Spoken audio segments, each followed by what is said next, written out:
and there are few things which are not discussed in the USMLE step 1, okay, right? But I want to clear those things, okay. एक तो हमने discuss किया sodium glucose amino acids वगैरह, right, और water जो absorb हो रहा था। उसके अलावा भी कुछ कंपाउंड्स हैं हमारे ब्लड के अंदर, राइट, जो कि यूजलेस है, we don't need them, right. In the very first hand obviously we have the bile salts. Do you know bile salts? Bile salts जो है क्या है, बाइल साल्ट्स यहाँ से प्रॉक्सिमल कॉन्वोलेटेड ट्यूब्यूल के सेल से एक्सक्रीट होते हैं, राइट, या सिक्रीट होते हैं, okay fine. This are the bile salts, fine. ये कुछ यूनिक मैकेनिज्म्स है, कुछ यूनिक फंक्शंस है जो कि मैं आपको बता रहा हूँ, राइट। उसके अलावा डू यू नो साल्ट्स? अच्छा, बाइल साल्ट्स हो गया, उसके अलावा है वेलिनाइल मेंडेलिक एसिड। अच्छा, ये वेलिनाइल मेंडेलिक एसिड क्या है? जब हम फियोक्रोमोसाइटोमा पढ़ेंगे ना, that is a tumour, right, tumour of the adrenal gland, right, जिसमें क्या होता है कि एपिनेफ्रीन, नॉर एपिनेफ्रीन ज़्यादा रिलीज़ होता है, और जब ज़्यादा रिलीज़ होंगे तो ऑब्वियसली क्या होगा, मेटाबॉलिज्म ज़्यादा होंगी, तो उनके मेटाबोलाइट्स को हम क्या कहेंगे, वेलिनाइल मेंडेलिक एसिड, राइट। एक है एपिनेफ्रीन, ओके, दूसरा है nor epinephrine, right, nor epinephrine. तो ये क्या होंगे, ये भी प्रॉक्सिमल कॉन्वोलेटेड ट्यूब्यूल के सेल से इस तरह से क्या होंगे, सिक्रीट होंगे और यूरिन में चले जाएंगे, राइट। उसके अलावा भी कुछ चीज़ें हैं जैसे कि ऑक्सलेट, यू नो ऑक्सलेट। ये ऑक्सलेट कितना इम्पोर्टेंट है, राइट। ये क्या करवाता है वैसे, किडनी स्टोन्स आपको पता है ना, ऑक्सलेट, कैल्शियम ऑक्सलेट स्टोन्स। ये ऑक्सलेट अगर बॉडी के अंदर ज़्यादा हो तो ये कैल्शियम ऑक्सलेट स्टोन्स करवा सकता है, राइट।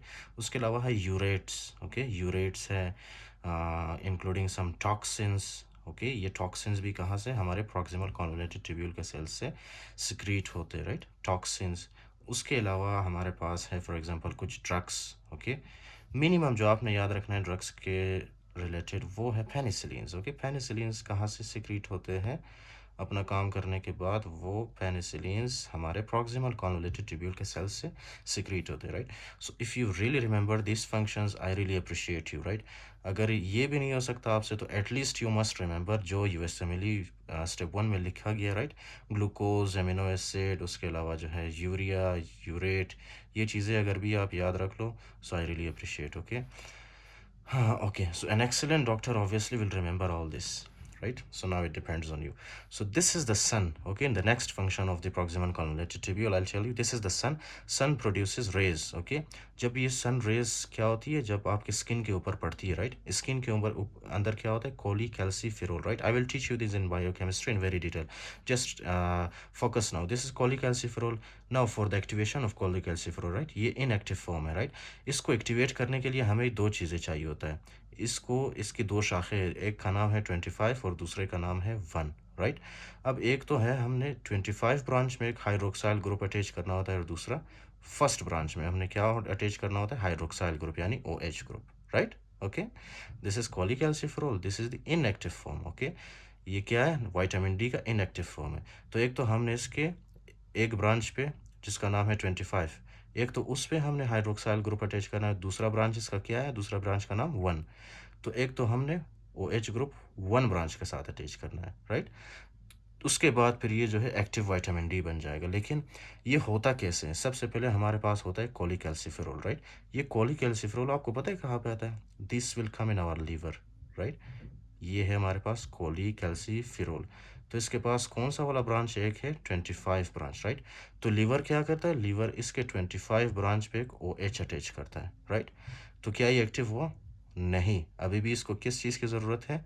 अभी भी इसको एक और OH ग्रुप की ज़रूरत है, राइट। तो ये OH ग्रुप कौन बनाता है इसके लिए? ये कोलिकैल्सिफेरॉल क्या करता है, इस तरह से आता है प्रॉक्सिमल कॉन्वोलेटेड ट्यूब्यूल के अंदर, राइट। तो प्रॉक्सिमल कॉन्वोलेटेड ट्यूब्यूल के अंदर जब ये आता है, इसके पास क्या होता है, 25 पोजीशन पे एक OH अटैच होता है, राइट, ओके। 25 पोजीशन पे एक OH हाइड्रोक्साइल ग्रुप अटैच होता है, और इसका जो फर्स्ट पोजीशन है इसमें क्या है, फर्स्ट ब्रांच में कोई OH ग्रुप अटैच नहीं है, राइट। तो इसके फर्स्ट ब्रांच पे कौन OH अटैच करता है? आपका प्रॉक्सिमल कॉन्वोलेटेड ट्यूब्यूल का सेल, राइट। क्योंकि प्रॉक्सिमल कॉन्वोलेटेड ट्यूब्यूल के सेल के पास एक एंजाइम होता है जिसका नाम है अल्फ़ा वन हाइड्रोक्सिलेज, और वही अल्फ़ा वन हाइड्रोक्सिलेज क्या करता है, ये कोलिकैल्सिफेरॉल के फर्स्ट ब्रांच पे हाइड्रोक्साइल ग्रुप अटैच करता है, जिसकी वजह से ये क्या होता है, एक्टिव विटामिन डी बन जाता है हमारे पास, एक्टिव विटामिन डी। अब आपको पता चला कि विटामिन डी कैसे बनता है हमारे बॉडी के अंदर। विटामिन डी बेशक ठीक है, हाँ, सन को आप जब अपनी स्किन जब आप एक्सपोज करते हो राइट सन को, तो क्या होता है, कोलिकैल्सिफेरॉल बनता है राइट। फिर वो कोलिकैल्सिफेरॉल को एक्टिवेट कौन करता है, किडनी और आपका एक तो लीवर है और दूसरा kidney, right. Okay, so this is how vitamin D activates in your body,